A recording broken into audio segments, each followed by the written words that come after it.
तो पिछले क्लास में हम कंडक्टर्स की बात कर रहे थे, इलेक्ट्रिकल कंडक्टर्स, और सबसे खूबसूरत बात यह है कि उसमें बहुत सारे फ्री इलेक्ट्रॉन्स होते हैं।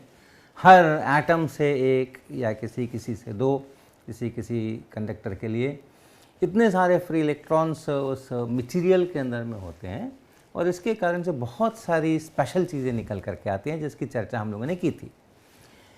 तो एक तो हम लोगों ने देखा कि कंडक्टर के मटेरियल के अंदर इलेक्ट्रिक फील्ड हमेशा ज़ीरो होता है इलेक्ट्रोस्टैटिक्स के केस में, क्योंकि वहाँ फ्री इलेक्ट्रॉन्स हैं। अगर इलेक्ट्रिक फील्ड ज़ीरो नहीं होगा तो फिर इलेक्ट्रॉन्स चलने लगेंगे, और वो चलने लगेंगे का मतलब है कि इलेक्ट्रोस्टैटिक्स की सिचुएशन नहीं है।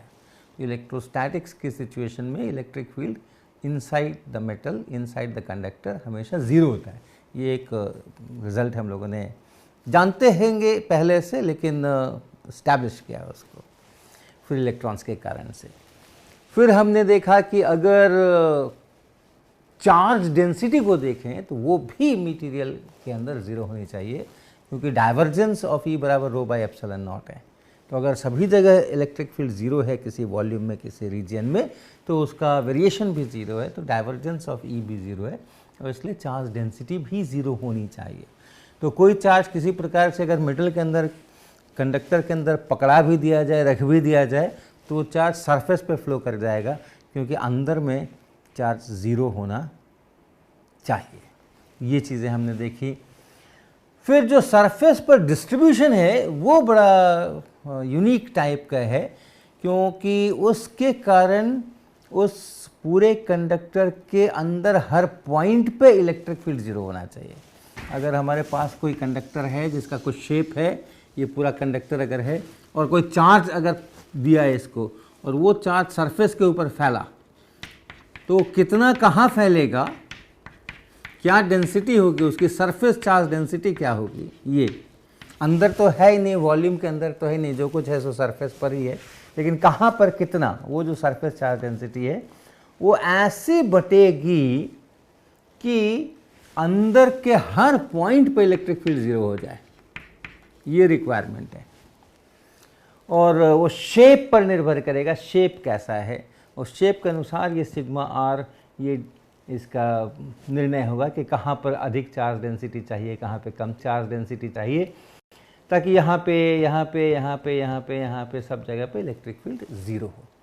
अगर कुछ सिमेट्रिक सिचुएशंस है तो हम लोग ज़रूर बता सकते हैं अपने कैलकुलेशन से।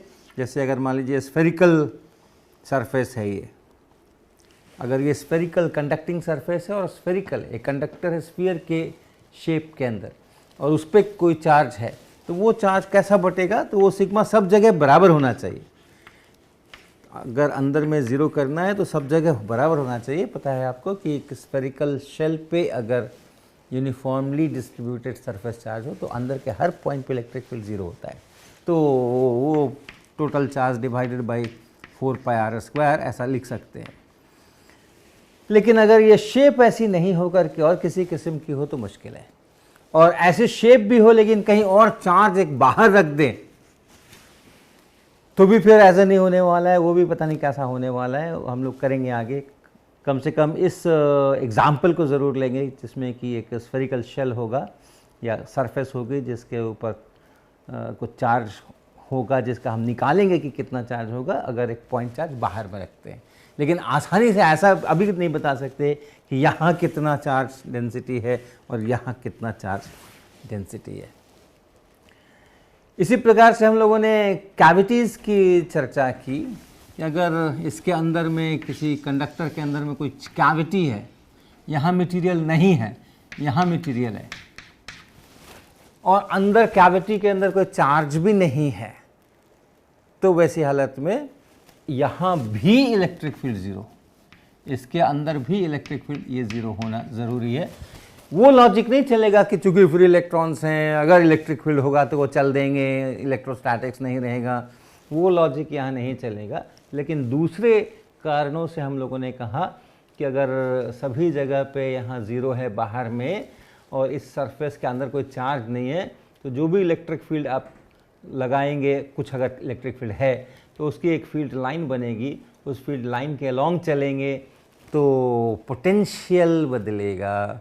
और चूँकि दूसरे पाथ से अगर चले जाएं जिसमें कि इलेक्ट्रिक फील्ड है ही नहीं, तो फिर पोटेंशियल नहीं बदलेगा उन्हीं दोनों बिंदुओं के बीच। ये लॉजिक लगा के हमने कहा कि कैविटी के अंदर भी इलेक्ट्रिक फील्ड को ज़ीरो होना चाहिए। और ये बात तब भी सही है जबकि हमने इस कंडक्टर को कोई चार्ज क्यू दे दिया। तब भी ऐसा नहीं होने वाला है कि इस क्यू का कुछ हिस्सा इस सरफेस पे आ जाए और कुछ हिस्सा इस सरफेस पे आ जाए। ये भी तो सरफेस है कंडक्टर का, लेकिन आउटर सरफेस पर ही जाना है, इनर सरफेस पर नहीं जाना है। और अगर हमने बाहर में कुछ चार्जेस रख दिए और चार्ज ला करके रख दिए तो फिर तब भी वही बात है। और ये क्यू जो बटेगा यहाँ पे कुछ बटेगा, इसका बंटवारा होगा सिग्मा एप्सिलॉन सिग्मा आर, ऐसा कुछ सरफेस के ऊपर इसका बंटवारा होगा।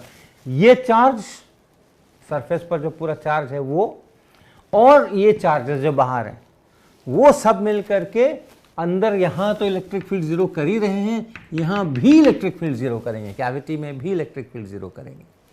तो चार्जेस भी अगर बाहर हो तो भी कैविटी के अंदर इलेक्ट्रिक फील्ड ज़ीरो ही रहता है। और इसी को शील्डिंग भी कहते हैं, क्योंकि इसके अंदर अगर कुछ है तो वहाँ पे बाहर वालों का कोई इलेक्ट्रिक फील्ड यहाँ पे नहीं पहुँच रहा है।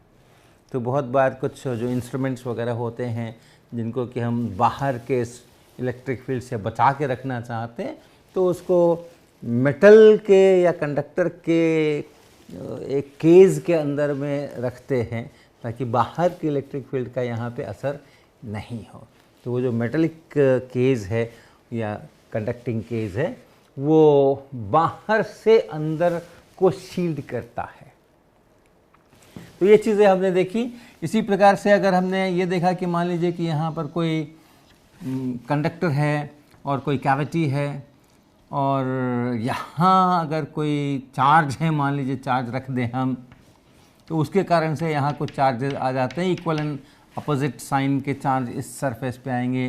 फिर यहाँ कुछ चार्जेस होंगे, यहाँ कुछ चार्जेस हो सकते हैं, और कुछ आप अलग से भी इसके ऊपर चार्ज ला करके रख सकते हैं। उन सब का मिला करके ऐसा कुछ हो सकता है। बाहर भी कुछ चार्जेस हो सकते हैं, ऐसा कुछ हो सकता है। इन सिचुएशंस में हमने कहा कि इसको सिग्मा 2r बोलो, इसको यहाँ जो है उसको सिग्मा 1r ऐसा हम लोग लिखें। तो ये जो कैविटी के अंदर का चार्ज है, कैविटी के अंदर जो चार्ज है, एक हो या एक से अधिक हो, उनके कारण जो इलेक्ट्रिक फील्ड है उसमें आप जोड़ दीजिए इसके कारण से इलेक्ट्रिक फील्ड।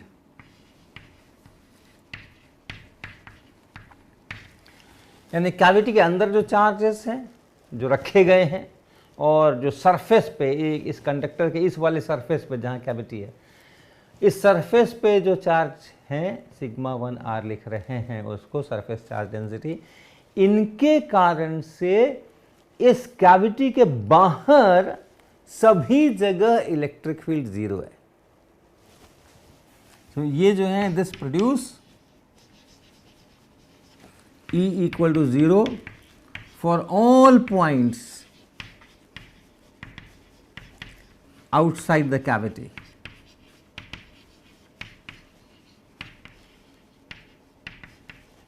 इसके बाहर के सभी, यहाँ तो ज़ीरो है ही, बाहर यहाँ भी ज़ीरो है, यहाँ भी ज़ीरो है, यहाँ भी ज़ीरो है, यहाँ भी ज़ीरो है, हर जगह पे ज़ीरो है।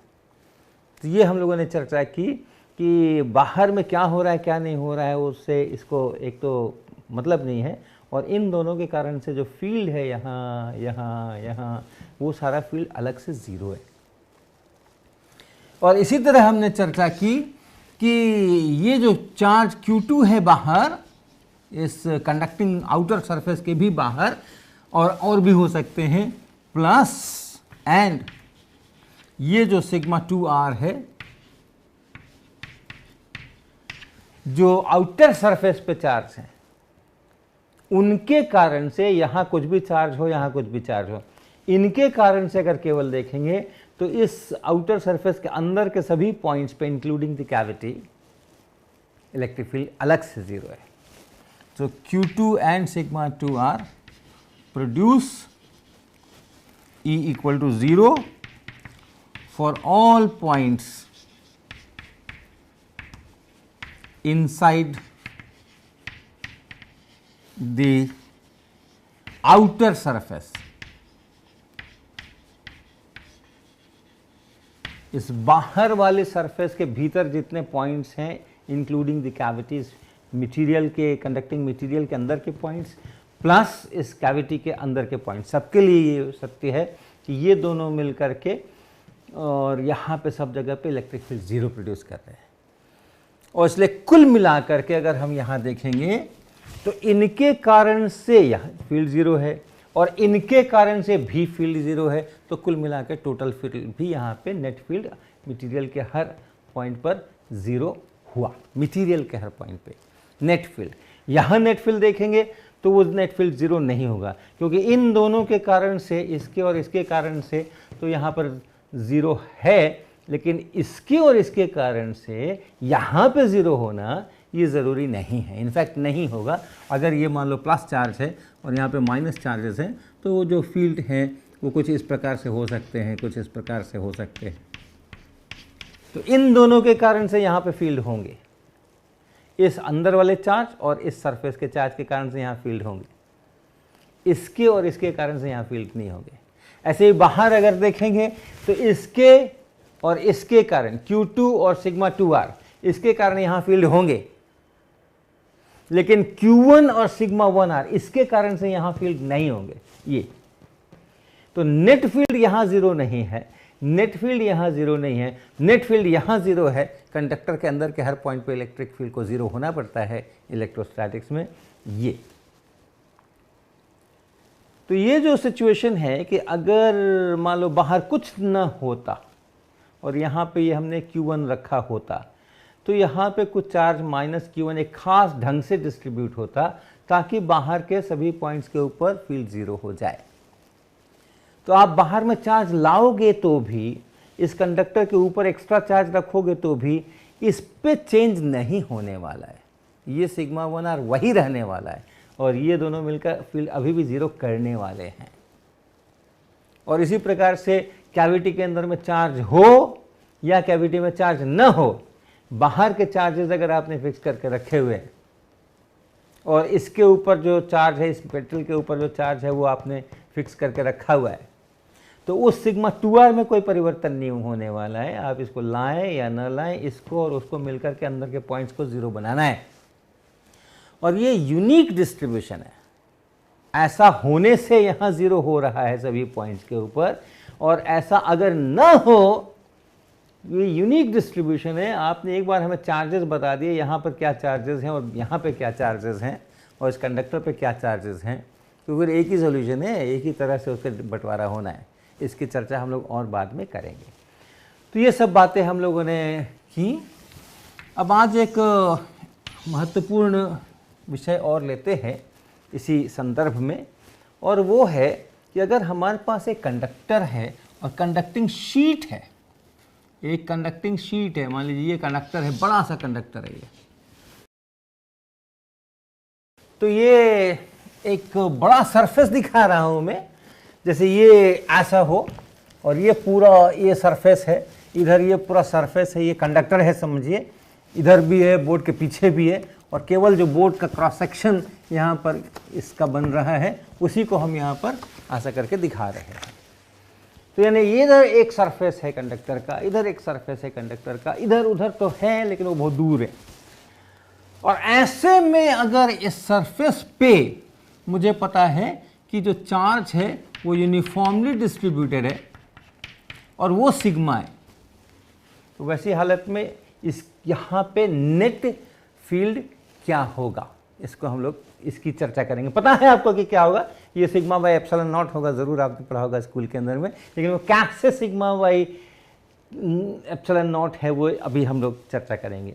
तो इसके पहले एक और काम कर ले इस प्रॉब्लम को हल करने के लिए, कि अगर कोई सरफेस है अपने पास, अगर कोई सरफेस है और उस सरफेस, ये मान लीजिए सरफेस है, ये फिर उसी तरह से ऐसा सरफेस देखिएगा, और उस सरफेस के ठीक इस तरफ और ठीक इस तरफ, अभी कंडक्टर हो या कंडक्टर नहीं हो कैसा भी, इस सरफेस के ठीक इस तरफ और ठीक इस तरफ, यहाँ मटेरियल हो सकता है, यहाँ मटेरियल हो सकता है, या पूरा थिन ये शीट है तो ये पॉइंट और ये पॉइंट मटेरियल में नहीं हो कि उसके बाहर भी हो सकते हैं, कैसा भी, लेकिन ये इसके जस्ट बाहर का इधर का पॉइंट और इस सरफेस के जस्ट इधर का पॉइंट, ऐसे हम लोग ले रहे हैं, 2 पॉइंट्स ले रहे हैं। और इसको मान लीजिए हम कहते हैं कि मेरा साइड 1 है और ये साइड 2 है, इस सरफेस के एक तरफ और उस सरफेस के दूसरी तरफ।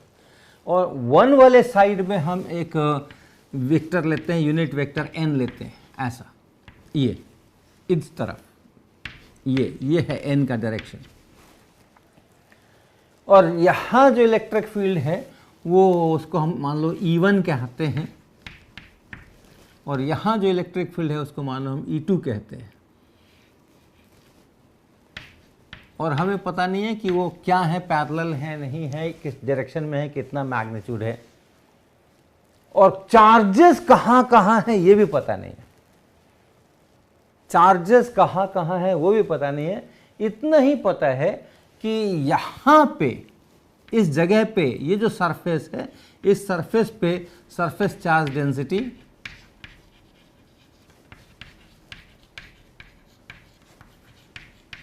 ये पता है, ये सिग्मा है, ये सिग्मा है।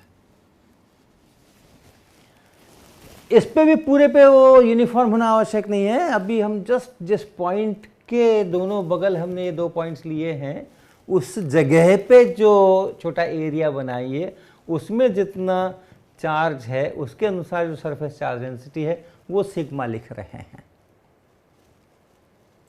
तो क्या हम इस E2 और इस E1 में कुछ संबंध यहाँ से बना सकते हैं?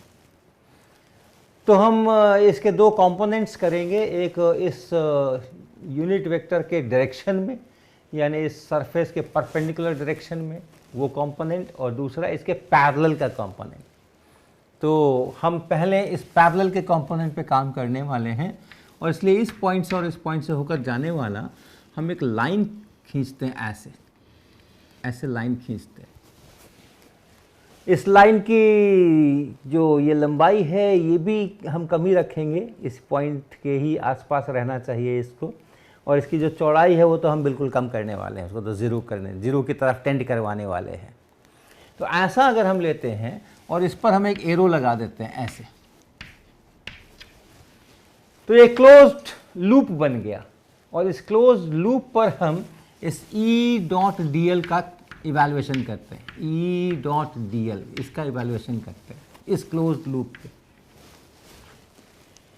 तो क्या है, अगर हम इस पर चलते हैं इस लाइन पे, तो इस E का जो इधर की तरफ का कंपोनेंट है इनटू ये लेंथ ऐसा बनेगा। ये लेंथ भी छोटा ही है, इसलिए इसमें वेरिएशन की नहीं करेंगे हम लोग फिक्र। तो इसको अगर हमने इस लेंथ को डेल्टा L कहा, तो आप देखो इसके ऊपर लिखिए, इस वाले लाइन के ऊपर, तो ये बनेगा E1 का जो इधर वाला कंपोनेंट है, क्योंकि डॉट प्रोडक्ट लेना, याद रखिएगा डॉट प्रोडक्ट लेना है, तो DL की तरफ जो कंपोनेंट है E1T, ये इसके पैरेलल कंपोनेंट है, तो हम उसको T लिख रहे हैं, टेंजेंशियल ऐसा डायरेक्शन बताने के लिए, वो और इनटू डेल्टा L ये यहाँ से आएगा। यहाँ से भी कुछ आ सकता है, इससे भी कुछ आ सकता है, कुछ आएगा, कुछ उसका कुछ कह दीजिए, कुछ उसको नाम दीजिए x1, ऐसा कुछ नाम दे दीजिए। अब यहाँ आइए, यहाँ से हम ऐसा चलेंगे, DL का डायरेक्शन अब पलट गया है, और ये जो E2 लिखा है हमने, ये E2 जो हमने लिखा है, इस E2 और इस DL इसका यहाँ पे इंटीग्रेशन होना है। ये E2 जो है, ये E2 और इधर DL अब इस तरफ ऐसे हो रहा है DL, तो इसका डॉट प्रोडक्ट लेकर के इंटीग्रेशन होना है। तो वो इसी प्रकार से इसका जो कंपोनेंट है, E2 का जो कंपोनेंट है इस तरफ टैंजेंट की तरफ, जिस डायरेक्शन में इसका कंपोनेंट लिया था उधर ही उसी डायरेक्शन में इसका भी कंपोनेंट लेंगे, और इनटू ये DL, और वो करने से क्या आएगा, ये आएगा माइनस E2T और इनटू ये डेल्टा L, ये आएगा, और फिर ये इसका कंट्रीब्यूशन कुछ होगा x2, और इसको 0 होना चाहिए। इलेक्ट्रोस्टैटिक फील्ड कंजर्वेटिव फील्ड है, क्लोज लूप पे इंटीग्रेशन 0 होना चाहिए, हर क्लोज लूप पे, तो इसको 0 होना चाहिए। और हम ये जो पॉइंट्स 2 लिए हैं ये हमने बहुत क्लोज लिया है इस सरफेस के, इसलिए ये जो विड्थ है ये विड्थ खुद ही 0 पर टेंड हो रही है। तो इसलिए यहाँ जो ई डॉट डी एल है वो भी 0 हो रहा है और यहाँ जो ई डॉट डी एल है वो भी 0 हो रहा है। तो इन दोनों को आप हटा दीजिए और इस पूरे को 0 होने का मतलब है कि E1t is equal to E2t। तो ये एक महत्वपूर्ण रिजल्ट है कि इलेक्ट्रोस्टैटिक फील्ड अगर है तो कहीं भी चार्जेस हों, कैसे भी चार्जेस हों, कोई भी सरफेस आप लीजिए, वो सरफेस एक मटेरियल का सरफेस हो सकता है, एक कंडक्टर का सरफेस हो सकता है, एक इंसुलेटर का सरफेस हो सकता है, कोई भी सरफेस लीजिए और उस सरफेस पर कोई पॉइंट लीजिए, जस्ट एक साइड इधर और जस्ट उल्टे साइड उधर, 2 पॉइंट्स लीजिए, वहाँ जो इलेक्ट्रिक फील्ड्स होंगे उनके कंपोनेंट्स लीजिए किधर, उस जगह पे जो सरफेस है उसके टैंजेंशियल, और वो कंपोनेंट्स को बराबर होना पड़ेगा, वो कंपोनेंट्स कंटिन्यूअस होना पड़ेगा। तो ये एक रिजल्ट है, इसको बाउंड्री कंडीशन भी कहते हैं, boundary condition on E, electric field के लिए बाउंड्री कंडीशन है। अगर हम अपने मेटल के बारे में आए, एक सरफेस है, उस सरफेस कंडक्टिंग मटेरियल का सरफेस है और उस सरफेस पे मुझको सिग्मा पता है और बाकी कहाँ चार्जेस है हमें पता नहीं है, होंगे, लेकिन यहाँ का सिग्मा मुझे पता है। और तब हम यहाँ पे पूछे कि यहाँ क्या इलेक्ट्रिक फील्ड है और उसका टेंजेंशियल कंपोनेंट क्या है, ये वाला कंपोनेंट क्या है। तो चूंकि हम दूसरे साइड अगर यहाँ आ जाएं तो यहाँ E बराबर 0 है, तो यहाँ का टेंजेंशियल कंपोनेंट भी 0 है और टेंजेंशियल कंपोनेंट कंटिन्यूअस होता है, डिस्क्रीट नहीं होता, अचानक से नहीं बदलता। E1t बराबर E2t होता है और E2t अगर 0 है तो E1t को भी 0 होना पड़ेगा। तो इस रिजल्ट का उपयोग करके हम यहाँ कह सकते हैं कि ये जो इलेक्ट्रिक फील्ड है यहाँ इस कंडक्टिंग सरफेस के ठीक सामने जो इलेक्ट्रिक फील्ड है वो इस पे परपेंडिकुलर डायरेक्शन में होगा, ऐसा। अगर यहाँ पॉजिटिव चार्जेस हैं तो ऐसे, नेगेटिव चार्जेस हैं तो उल्टा, लेकिन परपेंडिकुलर डायरेक्शन में होगा, नॉर्मल डायरेक्शन में होगा, टेंजेंशियल डायरेक्शन में इसका कंपोनेंट 0 होना है। और नॉर्मल कंपोनेंट के बारे में क्या कह सकते हैं, तो उसके लिए फिर से हम एक और बाउंड्री कंडीशन लिखेंगे और इस बार का बाउंड्री कंडीशन ऐसा होगा कि उस सरफेस के बाहर और एक तरफ और दूसरी तरफ जो 2 पॉइंट्स हैं वहाँ पे हम एक छोटा सरफेस डेल्टा ए बनाएंगे, डेल्टा ए, और उसी के पैरेलल इधर डेल्टा ए। याद रखिएगा ये जो है ये खुद ही एक ऐसा सरफेस है और उसी के पैरेलल एक यहाँ सरफेस और एक यहाँ सरफेस, और फिर उनको हम मिलाएंगे, उनके पॉइंट्स को हम मिलाएंगे, करस्पॉन्डिंग पॉइंट्स को हम मिलाएंगे, तो एक छोटा सा बॉक्स बनेगा। इस लाइन को ठीक से ध्यान रखिएगा, ये पूरी एक ऐसे एक सतह को दिखला रहा है और उस सतह के ये जैसे सतह है तो इस सतह के ये एक सतह है जहाँ कुछ चार्ज डेंसिटी है सिग्मा, इसके इस साइड में हमने एक छोटा सरफेस और बनाया यहाँ पे ऐसे पैरेलल, इसके पैरेलल यहाँ बनाया और इससे घुसकर के अंदर की तरफ, इसके अंदर की तरफ हमने वैसा ही एक सरफेस और बनाया, एक यहाँ और एक यहाँ। तो इस प्रकार का ये सरफेस है और उस सरफेस का एरिया डेल्टा है, वो भी छोटा है और ये विड्थ को तो हम 0 करने वाले हैं अंत में। और इसके ये जो 2 प्लेन पार्ट आए हैं उसको भी आप उस सरफेस को भी इंक्लूड कर लीजिए। तो एक हो गया ये कर्व सरफेस हो गया, ये वाला, ये वाला, और एक यहाँ फ्लैट सरफेस, एक यहाँ फ्लैट सरफेस, ऐसे बॉक्स बन गया ये। और इसको क्लोज्ड गॉसियन सरफेस मानते हुए आप गॉस लॉ का इस्तेमाल करें। वो क्या है? Integration E dot D A, flux E dot D A, इसको होना चाहिए total charge inside divide by epsilon not, ऐसा होना चाहिए। तो यहाँ पे 3 सरफेसेस दिख रहे हैं। एक सरफेस जो है वो ये कर्व्ड वाला सरफेस है। जब हमने यहाँ पर एक अपना सरफेस बनाया था, यहाँ पे एक सरफेस ऐसे बनाया था, तो एक ये फ्लैट सरफेस है, ये वाला फ्लैट सरफेस ये यहाँ है। ऐसा ही फ्लैट सरफेस इसके पीछे है, वो यहाँ है, और इन दोनों को जब हम मिलाएंगे तो इस प्रकार का एक ऐसा रिंग जैसा बनेगा। तो वो है ये तीसरा कर्व्ड सरफेस। तो चूंकि ये विड्थ को हम 0 करने वाले हैं, तो कर्व्ड सरफेस का जो एरिया है वही 0 की तरफ टेंड हो रहा है, इसलिए वहाँ से कोई कंट्रीब्यूशन हमें नहीं मिलेगा। जो मिलेगा यहाँ से और यहाँ से मिलेगा। तो अगर ये इलेक्ट्रिक फील्ड E1 है, यहाँ पर इलेक्ट्रिक फील्ड ये E1 है और ये नॉर्मल डायरेक्शन है, इसको हम नॉर्मल डायरेक्शन कहते हैं, तो E डॉट da जब इस सरफेस पे निकालेंगे तो इसका इधर वाला कंपोनेंट और इनटू ये डेल्टा ए, यानी E1 का ये इस तरफ वाला कंपोनेंट और इनटू डेल्टा ए इतना बनेगा। इधर जब हम आएंगे तो आउटर जो आउटसाइड वाला जो नॉर्मल है उससे ये मल्टीप्लाई करना है। ये DA की जो डायरेक्शन है वो इस तरफ की डायरेक्शन है, ऐसा, ये DA का ऐसा डायरेक्शन होगा, यहाँ DA का ऐसा डायरेक्शन होगा।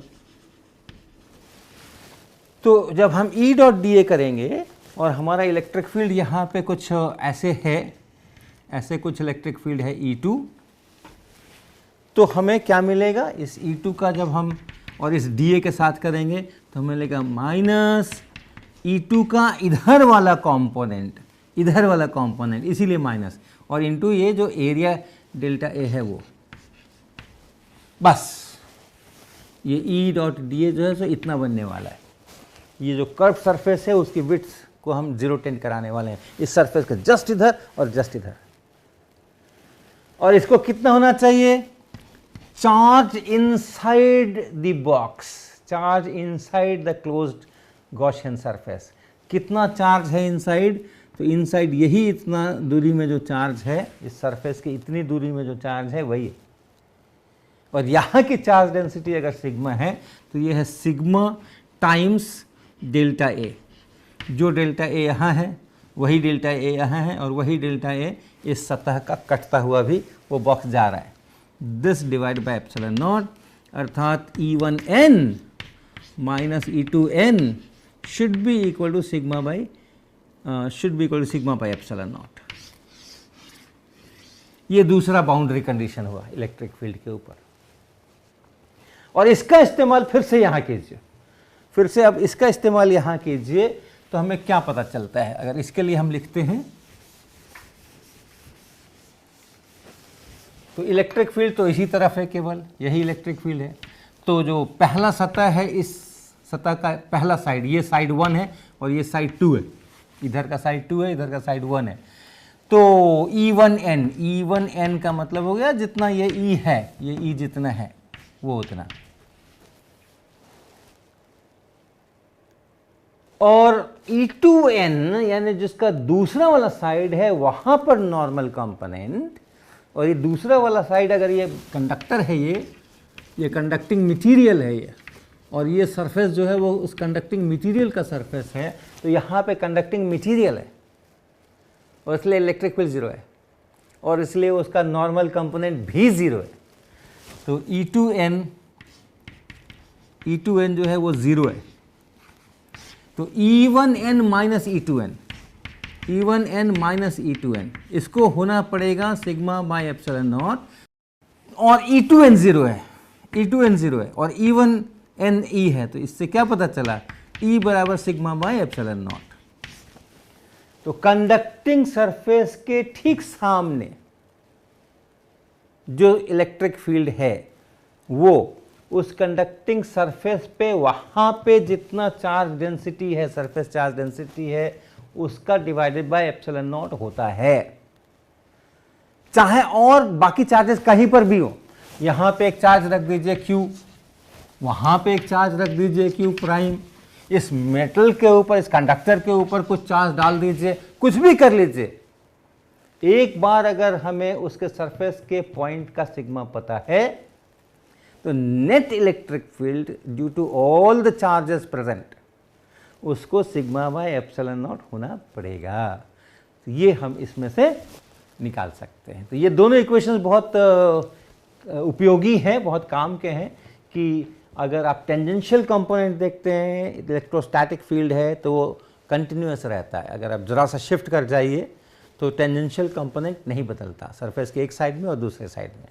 लेकिन जो नॉर्मल कंपोनेंट है वो बदल सकता है, और कितना बदल सकता है, तो ये इतना ही बदलना पड़ेगा, सिग्मा बाय एप्सिलॉन नॉट होना पड़ेगा। तो अंदर में फील्ड चूंकि 0 है, यहाँ पे फील्ड 0 है, इसलिए इसके बाहर का फील्ड जो है वो सिग्मा बाय एप्सिलॉन नॉट होना पड़ेगा।